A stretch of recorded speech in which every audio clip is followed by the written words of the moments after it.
Tu manges trop ou pas assez? Cette vidéo, elle est faite pour toi si tu manges clean la grande majorité du temps, mais que tu as des fringales et des envies de sucre qui t'empêchent d'avoir des résultats. Si tu ne me connais pas, moi c'est Alexia, j'aide les femmes à perdre du gras et à reprendre confiance en elles sans s'interdire d'aliments et sans compter leurs calories. Et d'ailleurs, je t'invite à t'abonner parce qu'avec tous les contenus que tu auras ici, je suis sûre que tu peux déjà avoir des très beaux résultats. Il n'y a rien de plus frustrant que d'avoir l'impression de faire tous les efforts sans jamais avoir de résultats et je le sais, je suis passée par là. On entend beaucoup parler sur les réseaux de métabolisme cassé, de problèmes d'hormones, bref, énormément de choses très compliquées, pas forcément vraies. Mais le sujet que je vais aborder aujourd'hui est beaucoup plus terre à terre. Quand tu ne donnes pas assez d'énergie à ton corps, il va la chercher ailleurs. Et souvent, ça se traduit par des envies de sucre, par des fringales, par la fatigue. Du coup, t'as pas de résultats, tu perds la motivation et tu n'as jamais les résultats que tu espères avoir malgré tous les efforts que tu fais. Alors la question elle est simple, comment sortir de ça? Mange suffisamment sur tes repas principaux. La majorité des femmes avec qui je discute ou que j'accompagne mangent clean, elles vont manger sain, elles vont pas pouvoir manger équilibré, mais elles vont manger dans des toutes petites quantités sur leur repas du midi et du soir. Mais si tu fais un petit déjeuner léger, que tu enchaînes sur un déjeuner avec une salade pas trop calorique, que tu prends pas de goûter parce que évidemment t'as ta journée de taf et t'es débordé. T'enchaînes avec ta séance de sport et là tu rentres chez toi et tu pètes la dalle, mais c'est normal. Et dans ces cas-là, t'as rarement envie de ta petite assiette équilibrée. Alors il y a deux possibilités. La première, c'est que tu vas quand même te dire je suis une femme disciplinée et je vais me faire une petite assiette équilibrée avec mes protéines, mes glucides, mes fibres, mes lipides. Et tu seras peut-être arrivée à satiété, mais tu ne seras pas satisfaite. Donc il y a de très fortes chances que tu partes sur un petit dessert sucré qui commence par un carré de chocolat et qui finit par la tablette entière. Et la deuxième catégorie de femmes qui arrivent chez elles et qui ont tout simplement plus aucune force mentale par rapport à toute leur journée. Et encore une fois, c'est normal, vous n'avez pas nourri votre corps toute la journée, vous enchaînez avec une séance de sport, vous arrivez chez vous, vous avez faim. En plus de ça, vous avez la fatigue de la journée qui s'est accumulée, vous n'avez qu'une envie, c'est manger un truc vite fait et aller vous coucher. Donc que ce soit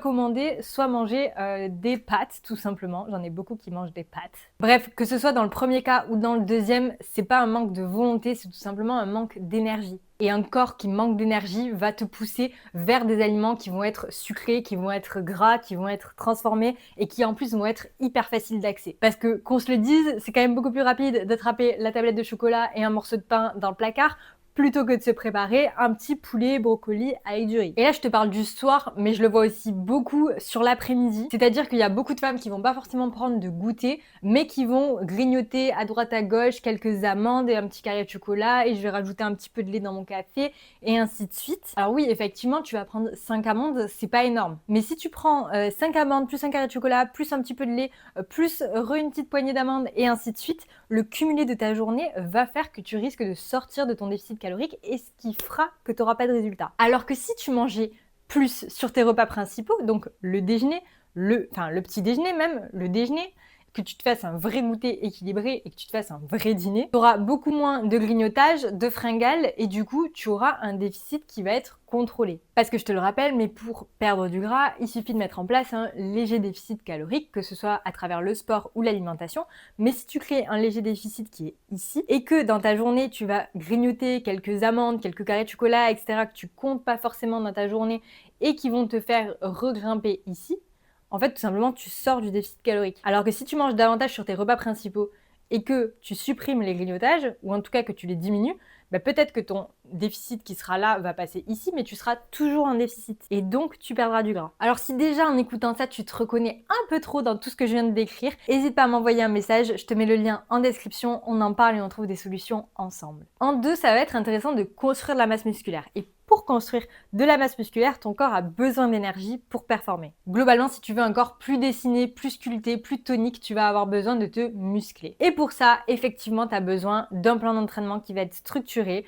Tu as besoin de mettre en charge une surcharge progressive. Donc ça veut dire augmenter chaque semaine soit ton nombre de répétitions, soit tes charges. Et tu vas avoir besoin de mettre de l'intensité dans tes entraînements. Mais pour pouvoir faire ça, c'est-à-dire pour pouvoir mettre de l'intensité, pour pouvoir augmenter tes charges, augmenter tes répétitions, pour pouvoir être discipliné dans le fait de suivre un programme d'entraînement structuré, etc., ton corps a besoin d'énergie. Si tu manges trop peu, tes séances elles vont être pas ouf, tu vas stagner, tu vas avoir l'impression de pas progresser. En plus de ça, tu vas moins bien récupérer, tu vas moins bien dormir et ça va donner lieu à encore plus de fatigue et à encore plus de fringales et bref, t'as compris, c'est un cercle vicieux. Et d'ailleurs, c'est exactement pareil pour la course à pied, le trail. Un corps sous-alimenté se fatigue plus rapidement et aura beaucoup plus de possibilités de se blesser. Et le troisième point, ça va être d'améliorer ta relation à la nourriture. Quand tes apports sont trop bas, tu vis en permanence dans le contrôle, tu calcules, tu anticipes, tu évites. Et le jour où tu manges un aliment qui sort du cadre, t'as l'impression d'avoir tout gâché et tu pars en foutu pour foutu. Alors que quand tu as plus d'apports, quand tu as plus de flexibilité au niveau de ton plan, tu vas avoir plus de marge, tu vas pouvoir intégrer des aliments un peu plus plaisir, tu vas pouvoir varier un petit peu tes recettes en cuisine avec des sauces, des épices, etc. Du coup, tu vas rendre tes repas beaucoup plus satisfaisants et ça va t'aider à améliorer ta relation à la nourriture et à tenir sur le long terme. Et là, du coup, tu vas me dire, bon, elle est sympa celle-là, mais comment on fait concrètement pour manger plus? Parce que je te le rappelle, à la base, mon objectif, c'est de perdre du gras en fait. Bouge pas, je réponds à ta question. Parce que ne t'inquiète pas, t'es pas toute seule et pour énormément de femmes, et moi y compris quand j'ai utilisé ce processus, on a l'impression qu'on va manger plus et du coup on va grossir. Et je te comprends, ça fait peur parce que c'est l'opposé de ce qu'on veut pour notre physique, mais tu vas voir que dans la majorité des cas, il y a de très beaux résultats. Donc comment on fait concrètement? En un, on y va progressivement. Tu ne vas pas doubler tes portions du jour au lendemain, tu vas augmenter petit à petit, tu vas observer comment ton corps réagit et en fonction tu ajusteras. Donc chaque semaine, tu augmentes un petit peu tes apports, tu vois comment ton corps évolue, que ce soit au niveau du visuel, du poids, des mensurations. Et si tout est stable, du coup, la semaine d'après, tu peux continuer ton augmentation.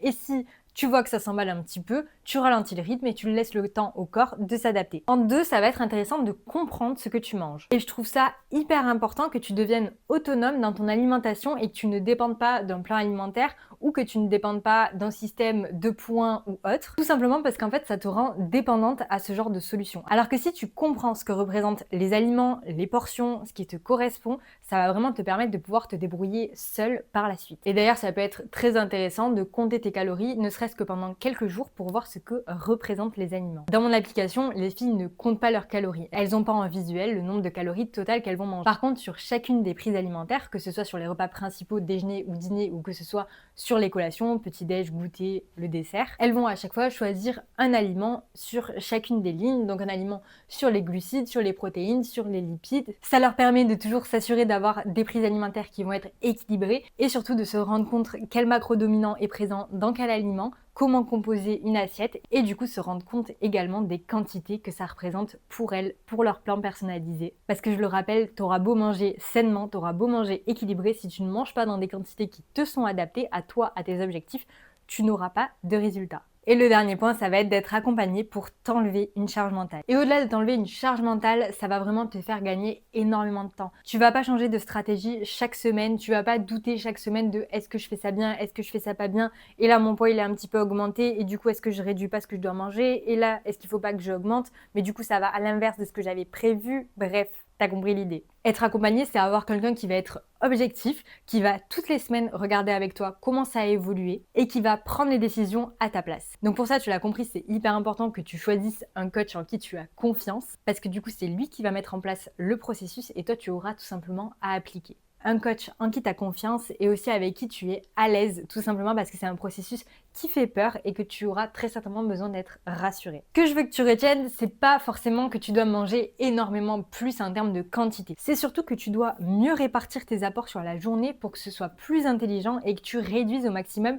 tes fringales et tes envies de sucre. Donc si aujourd'hui tu as l'impression de faire ultra attention mais de pas avoir des résultats à la hauteur de tes efforts et que tu as besoin d'aide pour ajuster ça intelligemment, n'hésite pas à m'envoyer un message ou à réserver un appel gratuit. Je te mets les liens en description. On parle de tes problématiques, de ce que tu as déjà mis en place et on voit ensemble si je peux t'aider. Si cette vidéo elle t'a plu, n'hésite pas à liker et à t'abonner pour ne pas rater les prochaines. Et sur ce, je te fais des bisous ma girl.